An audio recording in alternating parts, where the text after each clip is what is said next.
രാഹുൽ ഗാന്ധിയെ രാജ്യദ്രോഹിയായി ചിത്രീകരിച്ച് ബി.ജെ.പി. നേതാവ് അമിത് മാളവിയ. രാഹുൽ പാകിസ്ഥാന്റെ ഭാഷയിലാണ് സംസാരിക്കുന്നതെന്നാണ് വിമർശനം. 2 ട്വീറ്റുകളിലൂടെയാണ് ഈ വിമർശനം ഉന്നയിച്ചിരിക്കുന്നത്. ഇതിന്റെ ചിത്രങ്ങളടക്കം വലിയ തരത്തിൽ രാഷ്ട്രീയ ചർച്ചയാവുന്ന കൂടിയാണ്. അത്തരത്തിലുള്ള കടുത്ത ചിത്രങ്ങളടക്കം ഉൾക്കൊള്ളിച്ചുകൊണ്ടുള്ള പോസ്റ്റാണ് അമിത് മാളവിയ പുറത്തുവിട്ടിരിക്കുന്നത്.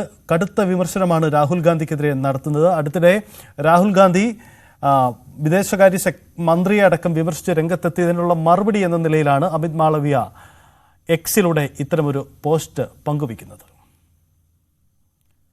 കിരൺ ബാബു ചേരുന്നു. കിരൺ, അമിത് മാളവിയുടെ പോസ്റ്റിലെ ചിത്രങ്ങൾ തന്നെ വലിയ ചർച്ചയാവുന്നതാണ്. കടുത്ത ആരോപണമാണ്. എന്താണ് ഈ പോസ്റ്റിന്റെ ഉള്ളടക്കം? അത്യന്തം പ്രകോപനപരമായ ഒരു പോസ്റ്റാണ് എന്നുകൂടി പറയാം ബി.ജെ.പിയുടെ IT സെൽ മേധാവി അമിത് മാളവിയുടേത്.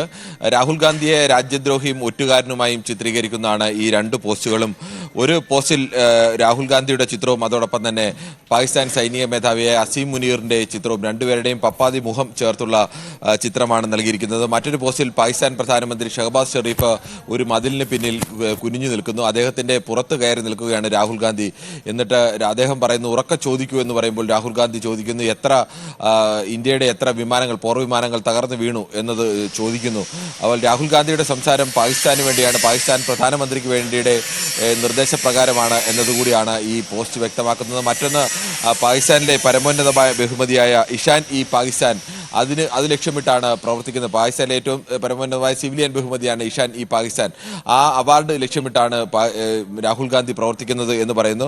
മറ്റൊന്നിൽ ചോദിച്ചിരിക്കുന്ന മറ്റൊരു പ്രധാനപ്പെട്ട ചോദ്യം, Rahul Gandhi is the new age Mir Jafar എന്ന് പറയുന്നു. മിർ ജാഫർ എന്ന് പറയുന്ന പ്ലാസി യുദ്ധ സമയത്ത് ഒറ്റുകാരനായ സൈനിക മേധാവി. എങ്ങനെയാണോ രാജ്യത്തെ മിർ ജാഫർ ഒറ്റുകൊടുത്തത്, അന്ന് ഒറ്റുകൊടുത്ത് അദ്ദേഹം രാജ്യത്തിന്റെ അധികാരം പിടിച്ചെടുത്തത്, നവാബ് സിറാജ് ഉദ് ദൗളയെ ഒറ്റുകൊടുത്ത് അദ്ദേഹം പ്ലാസി യുദ്ധത്തിൽ പരാജയത്തിലേക്ക് നയിച്ചത്, അദ്ദേഹത്തിന് ആ ഒറ്റുകാരന്റെ ആണ് രാഹുൽ ഗാന്ധി എന്നതുകൂടി പറയുന്നു. ഒരു തരത്തിൽ രാഹുൽ ഗാന്ധി പാകിസ്ഥാന്റെ പ്രധാനമന്ത്രിക്ക് വേണ്ടി പ്രവർത്തിക്കുന്നു.